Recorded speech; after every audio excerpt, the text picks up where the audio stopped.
एक शरीफ नौजवान जिसे कदम कदम पर संसार किया गया। जालिम माशरे की नाइंसाफियों, करप्ट पुलिस और दौलतमंद बदमाशों ने उसे भी एक गुंडा बनने पर मजबूर कर दिया। और जब एक शरीफ इंसान जराइम पेशा बन जाए तो वो सब गुंडों से ज्यादा खतरनाक हो जाता है। एक बदकिस्मत नौजवान जिसे जुर्म की दलदल ने एक आतिशफशां बना दिया। बदले की आग में जलते एक शरीफ नौजवान की कहानी।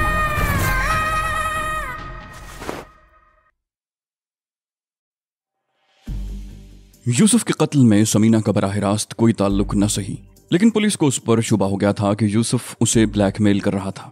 उस पर कातिल होने का शुबा न सही, लेकिन पुलिस उससे मालूम करने की कोशिश जरूर करेगी। पुलिस का तरीकाकार अब किसी हद तक उसकी समझ में आ गया था। वो इतने मजबूत आसाब की मालिक नहीं थी कि पुलिस के चंद सवालों का भी मुकाबला कर सकती। वो क्या करे, कोई बात उसकी समझ में नहीं आ रही थी। उसका जहन माऊफ हुआ जा रहा था। पलंग पर पड़े पड़े उसने सर उठाकर दीवार गिर क्लॉक की तरफ देखा। 4 बजने वाले थे। उसे पेट में गिरहें सी पड़ती हुई महसूस होने लगी। सुबह नाश्ते में उसने डबल रोटी का सिर्फ एक स्लाइस खाया था और अब भूख की शिद्दत से वो पेट में ऐंठन महसूस कर रही थी। उसने करवट बदल ली। उसके साथ ही उसके जहन में एक और ख्याल आया। वो लाहौर चली जाए और अपने बाप को सब कुछ बता दे। उसके बाप के पास बड़े लोगों से ताल्लुकात थे। मुमकिन है वो उसकी कोई मदद कर सके, लेकिन फिर उसने ये ख्याल जहन से झटक दिया। मामला कत्ल का था। बाप के ताल्लुकात उसके किसी काम नहीं आ सकते थे और जब शारिक से उसका ताल्लुक साबित हो गया तो बात बहुत आगे निकल जाएगी। शारिक ने उसे अपने बारे में बहुत कुछ बता दिया था। वो असले और हेरोइन का स्मगलर था। मुमकिन है उसके खाते में 2-4 कत्ल भी हों। उससे समीना का ताल्लुक साबित होने के बाद उसे भी हर जुर्म में उसका शरीक समझा जाएगा। वो ये भी जानती थी कि पुलिस के चक्कर में एक मर्तबा फंस जाने के बाद वो उससे नहीं निकल सकती। शारिक ने भी अपने बारे में यही सब कुछ बताया था। सबसे पहले उसे भी जुर्म बेगुनाही की सजा भुगतना पड़ी थी। उसके बाद उसने शराफत की जिंदगी बसर करना चाही थी, लेकिन पुलिस ने उसे जराइम की दलदल में धकेल दिया। समीना को बचाव का कोई रास्ता नजर नहीं आ रहा था। दफतन उसके जहन में एक और ख्याल उभरा, फरार। उसके लिए यही एक रास्ता बाकी बचा था। इसके सिवा बचाव की और कोई तरकीब नहीं थी। ये ख्याल आते ही वो एक झटके से उठकर बैठ गई। फरार के साथ ही उसे एक और ख्याल भी आया था।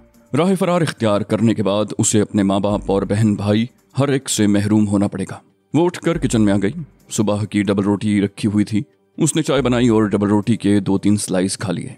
पेट भरने के बाद दिमाग कुछ सोचने के काबिल हुआ तो वो एक बार फिर सूरत हाल का जायजा लेने लगी और बिलाखिर इस नतीजे पर पहुंची कि उसके सामने सिर्फ फरार का रास्ता बचा था। उसने हर पहलू पर गौर कर लिया।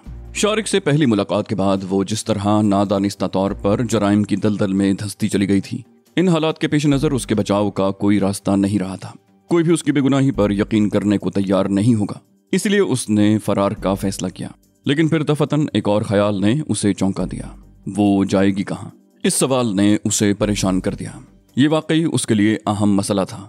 अपने किसी जानने वाले के यहाँ वो नहीं जा सकती थी। उसे हर जगह तलाश कर लिया जाएगा। उसके सामने सिर्फ एक नाम था, एक चेहरा था जो ऐसी सूरत में उसे पनाह दे सकता था। शारिक ही एक ऐसा आदमी था जिसके पास उसे पनाह मिल सकती थी। ये कोठी भी शारिक ही ने उसके लिए किराए पर हासिल की थी, लेकिन वो यहाँ नहीं रह सकती थी। इस कोठी के बारे में अगरचे किसी को इल्म नहीं था, लेकिन पुलिस ज्यादा से ज्यादा 2-3 रोज में इसका सुराग लगा लेगी। लेकिन मसला तो यह था कि उसे शारिक का लाहौर का पता भी मालूम नहीं था। उसने कभी अपना पता नहीं बताया था। अलबत्ता एक मर्तबा शारिक ने बताया था कि वो लाहौर में मुजंग में रहता है, लेकिन मुजंग कोई छोटी जगह नहीं थी कि उसे आसानी से तलाश किया जा सकता। वो याद करने की कोशिश कर रही थी कि शारिक ने वो कौन सा नाम बताया था जिसने मुजंग में मनशियात का अड्डा कायम कर रखा था। बड़ा अजीब सा नाम था। कुछ देर जहन पर जोर देने के बाद उसे वो नाम याद आ गया, छांगा। वो मनशियात का स्मगलर था।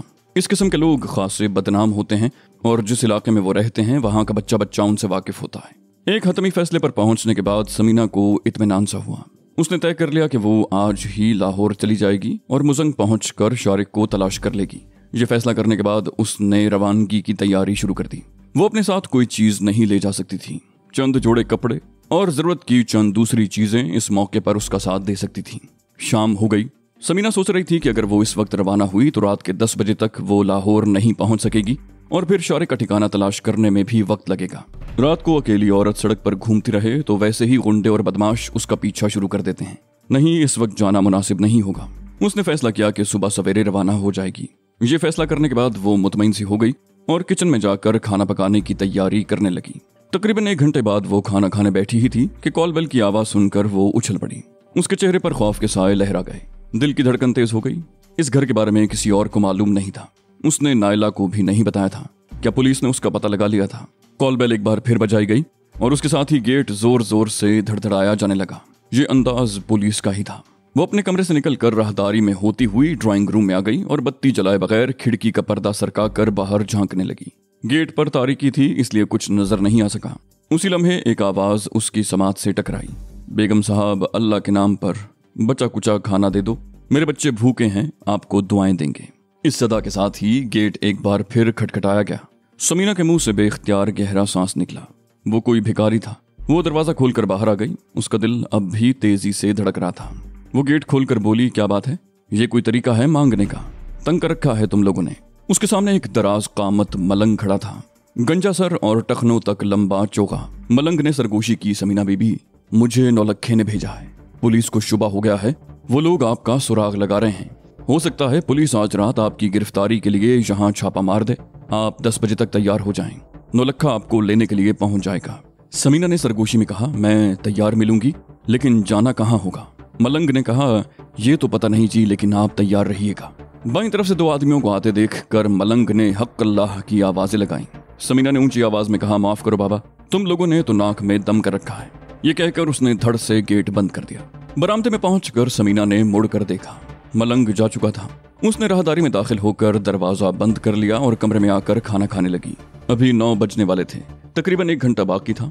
वो खाना खाते हुए नौलक्खे के बारे में ही सोच रही थी। नौलक्खे ने जिस तरह इत्तला भिजवाई थी, उससे साबित होता था कि वो उससे बेखबर नहीं था। खाना खाने के बाद उसने बर्तन उठाकर किचन में रख दिए और नौलक्खे का इंतजार करने लगी। एक एक लम्हा सदियों पर भारी महसूस हो रहा था। वो हर आहट पर चौंक पड़ती। उसे ये भी अंदेशा था कि नौलक्खे से पहले पुलिस यहाँ न पहुंच जाए। नौलक्खे ने उसे गलत इत्तला नहीं भिजवाई होगी।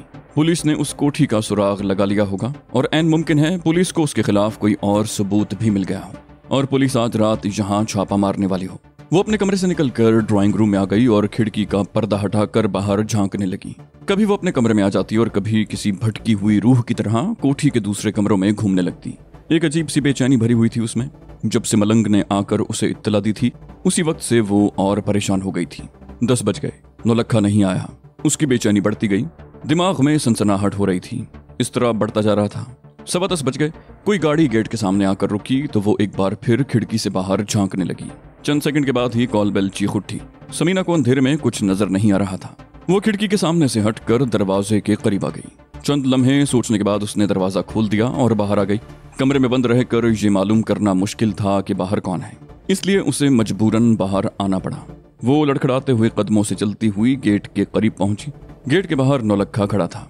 नौलक्खे की सरगोशी सुनाई दी, समीना बीबी जल्दी तैयार होकर आ जाओ, मैं यहाँ इंतजार कर रहा हूँ। समीना बोली, मैं तैयार हूँ, बस अभी आ रही हूँ। ये कहते हुए वो तेजी से मुड़ गई। कमरे में आकर उसने अपना अटैची केस उठाया और हर चीज पर अलविदाई नजर डालती हुई दरवाजे की तरफ बढ़ गई। उसने तमाम बत्तियां बुझा दी थी। दरवाजे को ताला लगाने लगी। जब वो ताला लगाकर गाड़ी के करीब आई तो नौलक्खा अगली सीट पर बैठ चुका था। समीना पिछली सीट पर बैठ गई। वो एक प्राइवेट कार थी। समीना के बैठते ही कार हरकत में आ गई।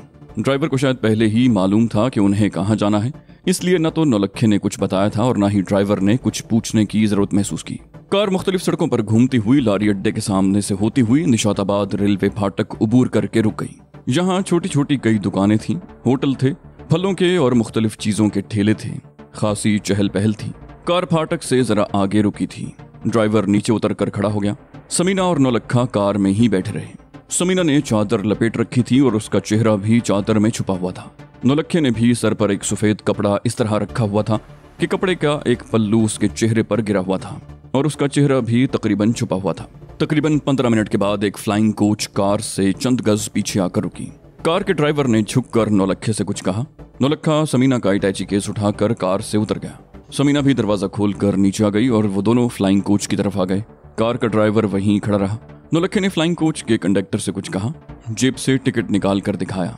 कंडक्टर ने 2 खाली सीटों की तरफ इशारा किया। उनके बैठते ही फ्लाइंग कोच हरकत में आ गई।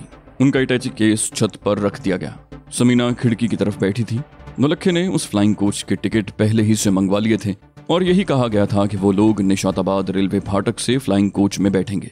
ये फ्लाइंग कोच उन्हीं के लिए यहाँ रुकी थी और उनके बैठते ही हरकत में आ गई। फ्लाइंग कोच की तमाम सीटें भरी हुई थीं। फ्लाइंग कोच कहीं रुके बगैर चलती रही। रात 1 बजे लाहौर रेलवे स्टेशन के सामने एक होटल की इमारत के करीब फ्लाइंग कोच रुक गई। यहाँ मुतादिद होटल थे और हर होटल के सामने मुख्तलिफ शहरों को जाने वाली फ्लाइंग कोचेस के अड्डे भी कायम थे। यहाँ तांगो रिक्शों और टैक्सियों की भरमार थी। रिक्शा और टैक्सी ड्राइवर कोच से उतरने वाले मुसाफिरों को घेरने की कोशिश कर रहे थे। नौलखा समीना का सूटकेस उठाए एक टैक्सी की तरफ बढ़ गया। समीना भी उसके पीछे ही थी। उसने अपने जिस्म पर चादर को कुछ और भी लपेट लिया। टैक्सी में भी नौलखा आगे वाली सीट पर ही बैठा था। समीना पीछे वाली सीट पर बैठ गई। ड्राइवर ने भी अपनी सीट संभाल ली।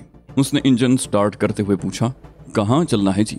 नौलखे ने मुख्तसर सा जवाब दिया, चुबुर्जी। समीना को सीने में अपना सांस रुकता सा महसूस हुआ। चुबुर्जी चौक के साथ सरकारी क्वार्टर्स थे और समीना के वालिद का मकान भी उसी कॉलोनी में था। लेकिन फिर यह सोचकर उसने दिल को तसल्ली दी कि उन्हें चुबुर्जी के इलाके में पता नहीं कहाँ जाना होगा। और फिर रात का 1 बज रहा था। उस वक्त भला कौन उसे देखेगा। टैक्सी मुख्तलिफ सड़कों पर घूमती हुई चुबुर्जी चौक पर पहुंच गई। नौलखा ड्राइवर को रास्ता बताने लगा और जब टैक्सी चुबुर्जी क्वार्टर्स कॉलोनी के गेट में दाखिल हुई तो समीना का दिल उछलकर हलक में आ गया। टैक्सी क्वार्टर्स की चौथी लेन के करीब रुक गई। नौलखे ने ड्राइवर को पैसे दिए और नीचे उतर आया। समीना भी नीचे आ गई। उस वक्त अगरचे हर तरफ सन्नाटा था, लेकिन उसने चादर को पूरी तरह लपेट रखा था। सिर्फ एक आंख खुली थी। उसका दिल बड़ी तेजी से धड़क रहा था। 7वीं लेन में उसके वालिद का क्वार्टर था। नौलखे ने कहा, चलो समीना बीबी, यहाँ मेरी फूफीजाद बहन रहती है। आज की रात हमें यहीं गुजारनी पड़ेगी। सुबह शारी के डेरे पर जाकर उसका पता करूंगा। समीना बोली, ये तुम मुझे कहाँ ले आए हो? उसके लहजे में हल्का सा खौफ था। नौलखा बोला, यहाँ मेरी फूफीजाद बहन रहती है, घबराओ नहीं, आओ मेरे साथ। नौलखे ने उसका सूटकेस उठा लिया। समीना ने कहा, ये यहाँ मेरे वालिदैन भी रहते हैं। 7वीं लेन में उनका क्वार्टर है। अगर उन्हें मेरे बारे में पता चल गया तो कयामत आ जाएगी। नौलखे के मुंह से बेख्तियार निकला, ओह, ये तो वाकई गड़बड़ हो गई। लेकिन रात तो यहीं गुजारनी पड़ेगी। हम सुबह सवेरे ही यहाँ से निकल चलेंगे। समीना खामोशी से उसके साथ चल पड़ी। नौलखा उसी लेन में एक क्वार्टर के सामने रुक गया और दरवाजे पर कॉल बेल का बटन दबा दिया। दरवाजा दूसरी मर्तबा घंटी बजाने के बाद ही खुला था। वो एक अधेड़ उम्र शख्स था जो धोती और बनियान पहने हुए था। वो शख्स बारी बारी दोनों की तरफ देखने लगा। बोला, अरे नौलखा, तुम ये कौन है? नौलखा आगे बढ़ते हुए बोला, ये मेरी बहन है भाई साहब। रात यहाँ रहना है, सुबह अपने घर चली जाएगी। कुलसूम कहाँ है? उस शख्स ने कहा, वो सो रही है। आओ आओ, अंदर आ जाओ। वो लोग अंदर आ गए। नौलखे की फुप्पीजाद बहन कुलसूम भी जाग गई थी। वो समीना की शक्ल देखते ही चौंक गई। समीना इसी मोहल्ले की तो रहने वाली थी। कॉलोनी के लोग एक दूसरे को जानते पहचानते थे। कुलसूम ने भी समीना को पहचान लिया और समीना भी उसे पहचान गई। उसे देखते ही समीना का चेहरा पीला पड़ गया। उसने नौलखे की तरफ देखते हुए कहा, ये शफात अली की बेटी? ये तो फैसलाबाद में उस्तानी है। तू इसे भगा कर तो नहीं लाया नौलखे? नौलखे ने कहा, ओ नहीं बहन कुलसूम, इसे मेरी बहन ही समझो। बेचारी एक मुसीबत में फंस गई है। अगर मुझे पता होता कि इसके माँ बाप का घर यहीं है तो इसे कभी भी यहाँ लेकर ना आता। लेकिन अब किसी को पता नहीं चलना चाहिए कि ये यहाँ है। मैं इसे कल दिन में किसी वक्त यहाँ से ले जाऊंगा। कुलसूम के शौहर नासिर ने कहा, तो क्या ये अपने माँ बाप के पास नहीं जाएगी? उसके लहजे में हैरत भी थी और परेशानी। नौलखे ने कहा, नहीं, मैंने अभी कहा ना कि किसी को इसके बारे में खबर भी नहीं होनी चाहिए। मेरी बात समझ गए ना तुम दोनों? कुलसूम बोली, लेकिन अगर किसी हमसाई ने देख लिया तो? नौलखा बोला, अगर घर में कोई भी आ जाए तो इसे दूसरे कमरे में छुपा देना। नासिर बोला, हमें किसी मुसीबत में न डाल देना नौलखे। नौलखे ने कहा, और कुछ नहीं होता। फिर कुलसूम की तरफ मुतवज्जो हो गया। बोला, अब इसके सोने का बंदोबस्त करो, रात बहुत हो गई है, नींद आ रही है। कुलसूम ने कमरे में समीना का बिस्तर लगा दिया। नौलखा चादर लेकर बैठक में दरी पर सो गया। समीना अपने बिस्तर पर लेटी थी। उसकी आंखों में जलन हो रही थी, लेकिन नींद नहीं आ रही थी। सूरत हाल ने अचानक ही एक नया मोड़ लिया था। वो अपने घर से किस कदर करीब थी, लेकिन घर नहीं जा सकती थी। चंद गज का ये फासला मीलों पर मुहित हो गया था। वो बार बार कुलसूम के बारे में सोच रही थी। अगर उसने सुबह होते ही उसके घर वालों को जाकर बता दिया तो वो लोग उसके बारे में क्या सोचेंगे? वो एक गैर मर्द के साथ रात को सफर करके क्यों आई थी और फिर रात को घर आने की बजाय किसी और के घर में क्यों रही? वो कभी ये सोचकर अपने आप को तसल्ली देती कि नौलखे के डर से कुलसूम उसके बारे में फिलहाल अपनी जबान बंद रखेगी। लेकिन जब वो यहाँ से चली जाएगी तो वो यकीनन मोहल्ले भर में बताती फिरेगी कि समीना रात को उसके घर आकर रही थी। और अगर कुलसूम ने खुद ही उससे पूछ लिया कि वो नौलखे को कैसे जानती है और रात अपने घर में जाने की बजाय यहाँ क्यों रही है, और ये कि वो अपने आप को अपने माँ बाप से क्यों छुपाना चाहती है, तो वो क्या जवाब देगी? अजीब सी सूरत हाल हो गई थी। कभी उसका दिल चाहता था कि खामोशी से यहाँ से निकल जाए और जाकर अपने बाप को सब कुछ बता दे, लेकिन हर बार वो इस ख्याल को जहन से झटक देती। वो एक इंतहाई कदम उठा चुकी थी। उसके दामन पर बेशुमार धब्बे लग चुके थे। पुलिस उसके पीछे लग गई थी। मुमकिन है उसके बाद फैसलाबाद में पुलिस ने उसके मकान पर छापा मारा हो और उसकी बाकायदा तलाश शुरू हो गई हो। ऐसी सूरत में वो अपने घर नहीं जा सकती थी। फैसलाबाद में उसकी तलाश में नाकामी के बाद पुलिस उसके घर वालों से राब्ता कायम करेगी और जब उसके माँ बाप को पता चलेगा कि वो पुलिस को मतलूब है तो उनका क्या हाल होगा। वो उसके बारे में क्या सोचेंगे, मोहल्ले वाले उसके बारे में क्या सोचेंगे, क्या उसके माँ बाप किसी को मुंह दिखाने के काबिल रहेंगे। अब ये सब कुछ सोचने का वक्त नहीं रहा था। वो अपनी और माँ बाप की इज्जत को दांव पर लगा चुकी थी। वापसी का कोई रास्ता नहीं रहा था। रात धीरे धीरे बीत रही थी। समीना बिस्तर पर लेटी तारीकी में घूरती रही और बिलाखिर रात का अंधेरा छटने लगा। खिड़की से दिन का मध्यम सा उजाला झलकने लगा। दिन की रोशनी बतदरीज वाज़ेह होती चली गई। कुछ ही देर के बाद घर में चलने फिरने की आवाजें सुनाई देने लगीं। घिसटते हुए कदमों की आवाज दरवाजे के सामने पहुंच कर रुक गई। वो कुलसूम थी जो कमरे के दरवाजे के सामने खड़ी उसकी तरफ देख रही थी। उसे जागते देखकर कुलसूम कमरे में आ गई। वो चारपाई की पट्टी पर बैठ गई। बोली, मेरा ख्याल है तुम्हें रात को नींद नहीं आई। समीना ने मध्यम लहजे में जवाब दिया, हाँ मुझे नींद नहीं आई। कुलसूम ने सरगोशी की, तुम नौलखे को कैसे जानती हो? ये मेरा भाई जरूर है मगर इसके करतूत अच्छे नहीं हैं। हेरोइन बेचता है। तुम इसके जाल में कैसे फंस गई? क्या ये तुम्हें भगा कर लाया है? कोई धमकी देकर तुम्हारे साथ कोई ज्यादती की है? समीना ने नफी में सर हिलाया। बोली, नहीं, मैं किसी मुसीबत में फंस गई थी। ये तो मुझे बचा कर लाया है। मेरे साथ इसने कोई ज्यादती नहीं की। कुलसूम ने कहा, तो फिर अपने घर चली जा। तुम्हारे माँ बाप को जब पता चलेगा कि तुम यहाँ हो तो वो क्या सोचेंगे? समीना बोली, नहीं, खुदा के लिए उन्हें मत बताना। किसी को मत बताना कि मैं यहाँ हूँ। किसी को पता नहीं चलना चाहिए। कुलसूम उसे घूरने लगी। बोली, अजीब लड़की हो तुम। समीना बोली, तुम नहीं जानती कि मैं किस मुसीबत में फंस गई हूँ। जब तक इस मुसीबत से नहीं निकल जाती अपने माँ बाप का सामना नहीं कर सकती। कुलसूम ने कहा, तुम अपने माँ बाप को बता क्यों नहीं देती? आखिर ऐसी क्या मुसीबत टूट पड़ी है तुम पर? समीना ने कहा, मैं कुछ नहीं बता सकती, किसी को नहीं बता सकती। बस तुम मुझ पर यह एहसान करो कि किसी को यहाँ मेरी मौजूदगी का पता न चले। कुलसूम चंद लम्हे उसे घूरती रही, फिर मजीद कुछ कहे बगैर उठकर चली गई। समीना चारपाई पर लेटी रही। कुछ देर के बाद कुलसूम का शौहर और नौलखा भी जाग गए। समीना उनकी आवाजें सुनती रही मगर उसके कमरे में कोई ना आया। कुलसूम का शौहर तैयार होकर दफ्तर चला गया तो उसके कुछ देर के बाद नौलखा कमरे में आ गया। वो उसकी चारपाई के करीब रुक कर बोला, समीना बीबी, मैं शारिक बाऊ का पता करने जा रहा हूँ। मैंने कुलसूम को समझा दिया है। तुम उठकर कुछ खा पी लो और अपना ख्याल रखना। समीना बोली, कब तक वापस आओगे?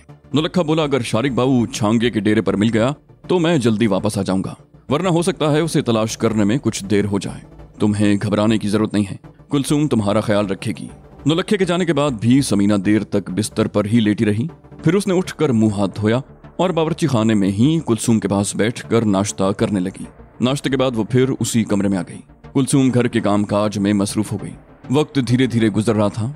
समीना जल्द से जल्द यहाँ से निकलना चाहती थी लेकिन नौलखे का कुछ पता नहीं था। उसे गए हुए 3 घंटे हो चुके थे। उस वक्त कुलसूम समीना के पास बैठी बातें कर रही थी कि बाहर का दरवाजा खटखटाया गया।